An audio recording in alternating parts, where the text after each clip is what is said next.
Sir ये बताएं कि गुजरात के अंदर जिस तरीके से लॉकडाउन का धजिया उड़ाया जा रहा है, एक तरफ कहते हैं नरेंद्र मोदी जी की कोरोना वायरस से हमें जो है बच के रहना है, लड़ाई लड़ना है, और एक तरफ जो है लॉकडाउन का गुजरात के अंदर धजिया उड़ रहा है क्योंकि हज़ारों के तादाद में मजदूर एक दूसरे पे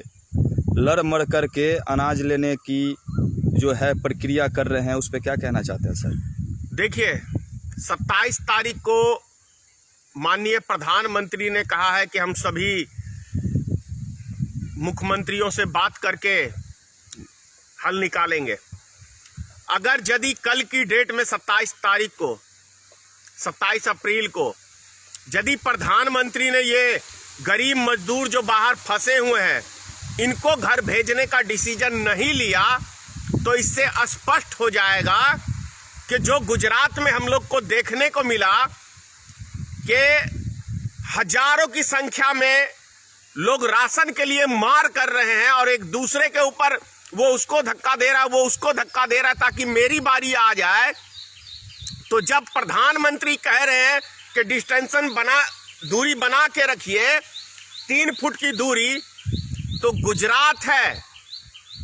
गुजरात में मोदी जी की सरकार है, केंद्र में मोदी जी की सरकार है। तो एक गरीब मजदूर को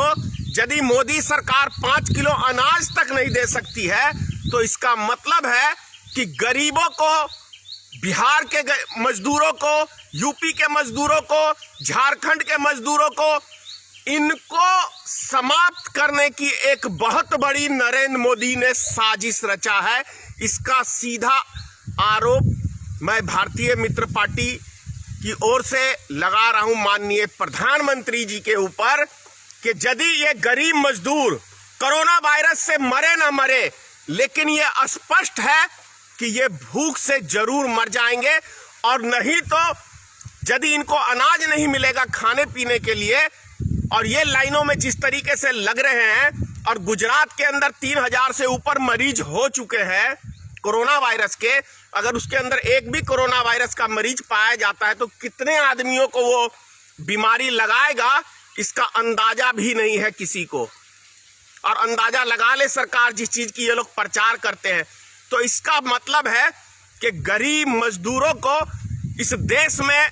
समाप्त करने की एक बहुत बड़ी साजिश रची जा रही है। सर, तो 27 तारीख को जो बैठक होगा उसमें मजदूर के लिए आप क्या कहेंगे? क्योंकि ये हजारों, मैं तो एक ही बात कहूंगा, यदि कल यूपी, बिहार या देश के तमाम जगह से जो मजदूर फंसे हुए हैं उनको यदि केंद्र सरकार उनके घर तक भेजने का फैसला नहीं लेती है तो इससे यह स्पष्ट हो जाएगा कि केंद्र सरकार गरीब मजदूरों को समाप्त कर देना चाहती है इस देश से। दूसरी चीज,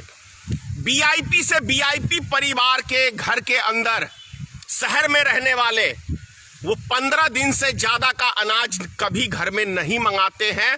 तो ये मजदूर तो हफ्ते में एक बारी अनाज खरीदते हैं। तो समझ सकते हैं कि आज 1 महीना नहीं, अब 1 महीना से ज्यादा हो गया है लॉकडाउन हुए, तो इन गरीब मजदूरों की क्या हालत होगी, क्योंकि ये मजदूरी करके ज्यादा से ज्यादा 1 हफ्ते का अनाज स्टॉक रखते हैं और सब आदमी चाहता है कि आटा चावल ताजा लाएं, ताजा खाएं, सब्जी वगैरह। तो इस तरीके से यह स्पष्ट पता चलता है कि मोदी सरकार जो 56 इंच का सीना दिखाने की बात करती है वो दरअसल कुछ भी ऐसा नहीं है। अगर दिखाना है मोदी सरकार को तो 27 अप्रैल को 56 किलो का या दिल दिखाए। दिल दिखाने की जरूरत है इन गरीब मजदूर लोगों के लिए।